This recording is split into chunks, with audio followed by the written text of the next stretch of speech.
अगला tractor Swaraj 744। Condition बहुत अच्छी है इस ट्रैक्टर की। मॉडिफाइड ट्रैक्टर है, पंजाब में बिका हुआ है ट्रैक्टर। टायर है इसके 95%। स्वराज का 744 है।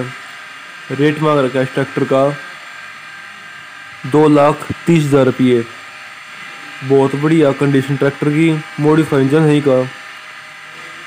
जिस भाई ने लेना हो कमेंट बॉक्स में जाकर कमेंट कर दियो।